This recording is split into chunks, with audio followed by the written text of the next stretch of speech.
Hey guys, this is Nathara at CrowSong Lodge, and I'm coming to you today with an impromptu video.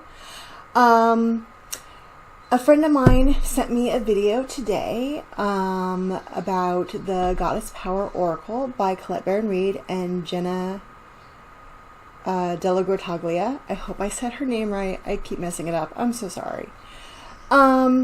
Anyways, so apparently there's a lot of controversy going around about the cultural appropriation and inaccuracy in the Goddess Power Oracle.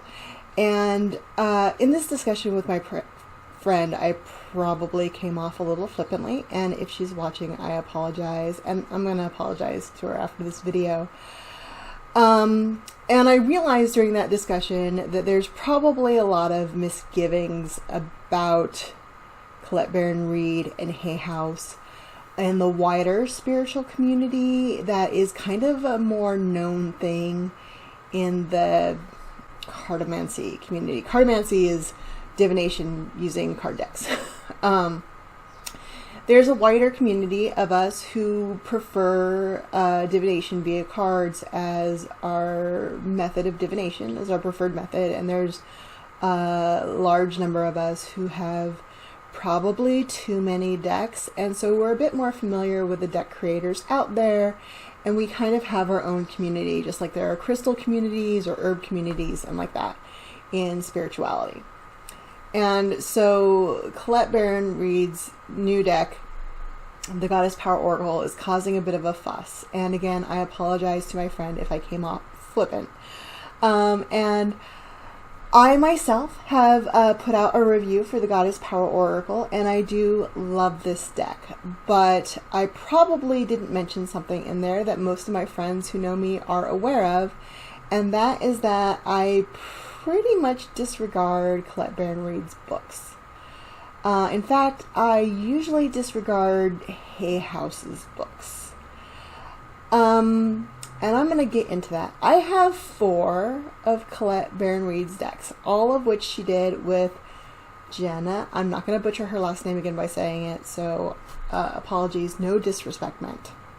I just don't want to butcher your last name. I hate butchering names. It's super disrespectful, and no one has told me how your name is pronounced. And so, yes, I have 4 of her decks, and me having 4 of their decks is a pretty good indication that they make too many decks to begin with, like just straight out. It is widely said that Colette Baron-Reid has taken over Doreen Virtue's place at Hay House and is now the mass deck producer that Doreen Virtue used to be, which, well, yeah, that's pretty clear. Doreen is gone. Hay House is kind of punching up production on that. So she kind of churns out oracle decks. 8 is a lot for any author, even though I thought there were way more. So that's my bad. So her decks are kind of very, well, they're very similar to Doreen Virtue's. They're very surface level. They're pretty, I don't want to use the word archetypal. I guess stereotypical is the word I want to use. They're very surface level kind of decks, which is fine. Like I said, I have 4 of them myself, which means I have like half of them. And so they're honestly the only decks where the first one I got was the Enchanted Map Oracle. Here it is.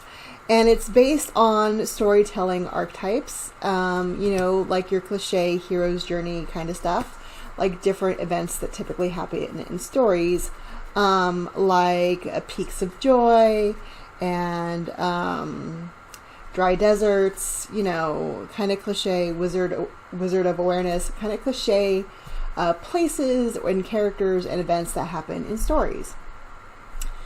And I love the pictures. I love storytelling as a means for understanding our own journeys. And I started reading the meanings in the books, and I was like, yeah, I'm not going to use this. And the meanings on the cards are pretty straightforward, and so I can easily understand what I want to do with the cards. And so I've pretty much approached all of her decks that I have the same way. What draws me into the decks is the artwork. It's not historical or cultural accuracy. It's not any deep insights that Colette Baron-Reid brings to the decks at all. In fact, the last 3 decks that I got from her, the Goddess Power Oracle, Mystical Shaman, and the Spirit Animal Oracle, I all got because I am in love with Jenna's artwork. And so that's my motivation for getting the decks. And for me, the decks are straightforward enough that I just assign my own meanings to the cards. In fact, in my discussion with my friend, I was telling her that one of the really nice things about the Goddess Power Oracle is that I'm discovering that I am not as familiar with the goddesses of the world as I probably should be. And so that is causing me to do a lot of my own research as I disregard the meanings ascribed to them in the book. And that's not a bad thing in my mind. Like, doing my own research is something that I really enjoy doing. So, probably not something that I've made a specific video about, but for me, I don't believe that there is any inherent power or meaning that I am bound to in these cards. These cards only have the meaning that I ascribe to them, and they only have the power that I give them. These are ink and paper, and that is it. And so, if you're looking for something that is going to bring with it wisdom and power and energy and give those things to you, I don't believe that's how these work. These are just a series of images that speak to our unconscious mind and carry with them meanings our society has ascribed to them. And we are the ones who put our energy into, we as individuals who own these particular objects, put our energy into them by using them, by focusing on them, by working with them, that kind of thing. And that's where they get our energy. And when we stop working with them, they lose that energy. These are just ink and paper. They're just an object that we use, that we give energy to. And so if you buy a deck and you hate what the author did with it, if you want to take a card out, which, as I said to my friend, I'm seriously thinking about doing with the Kali card, because when I was in junior high, she was a real favorite of mine, and I agree with the video that my friend sent me that Kali has been very, very taken off course by the artwork in the Goddess Power Oracle, and I'm very feeling conflicted about Kali. And I'm sure there's other goddesses in there I would probably feel more conflicted about if I knew them better.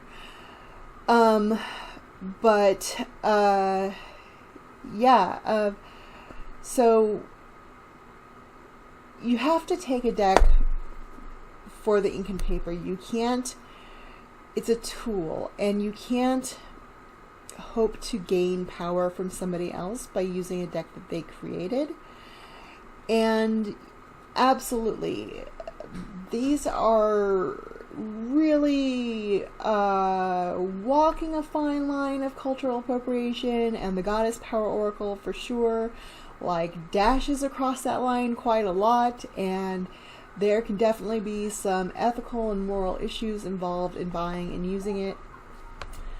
I have strong opinions about Hay House as a publishing house altogether. I kind of think they're just a big marketing company.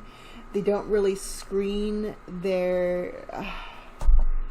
I don't feel like they're worried so much about the truth, morality, and veracity of what they publish so much as whether or not it's marketable. So when I hear that something is coming from Hay House, I'm already questioning it. And those are probably things that I should be more explicit about saying out loud instead of dropping here and there in various videos and treating it like a given or just something that's commonly known about the community. So if you're new coming to my channel and looking at my reviews and stuff, that is something that I have probably failed to be forthcoming about. In my videos, especially the reviews I've done recently about the Spirit Animal Oracle and the Goddess Power Oracle, I do say that there is a book, and I do say what you find in the book, but I talk a lot more about the artwork of the deck and that kind of stuff, because that's my concern about those decks, is the artwork that comes with it. I actually use the books that come with decks very little. Odds are good that I'm using a tarot deck, and I've been reading tarot for 30 years, and so I kind of just read through a bit of the cards to get the tone of that particular deck, and then I kind of go on my own. Or with an oracle deck, I will read a few cards and then decide whether or not I'm going to use the book at all or not, thanks to my experience with Colette. But yeah, so that's probably something that I should be stating stronger. And in this discussion with my friend, I realized that, yeah, it's not something that I have been saying, and maybe part of me has been really worried about being controversial or causing conflict, or maybe even admitting to doing something that I know is in the gray moral area. Those are all possible reasons that I'm going to be working on myself, and that I know are motivations for the reasons I've done things in the past. So I'll work on that and get back to you. But yeah, if you're looking at getting a deck from Hay House, period, and especially Colette Baron-Reid, since she's their new poster child, be aware that they're fluffy, guys. they're really damn fluffy. And if you don't like having to do the work yourself on finding more personal meaning, then maybe they aren't the deck for you. But if you're a beginner and you want to keep things light and not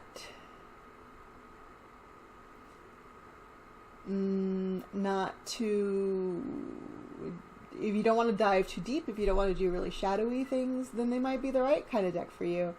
And I really, really hope that Jenna starts hooking up with more people to do oracle decks, because if she would just get away from Hay House and Colette Baron-Reid, that would make my day, because I really am in love with her art. And she has been the selling point for all of these decks for me. So Jenna, hook up with someone else, okay? Anyway, that's Nathara.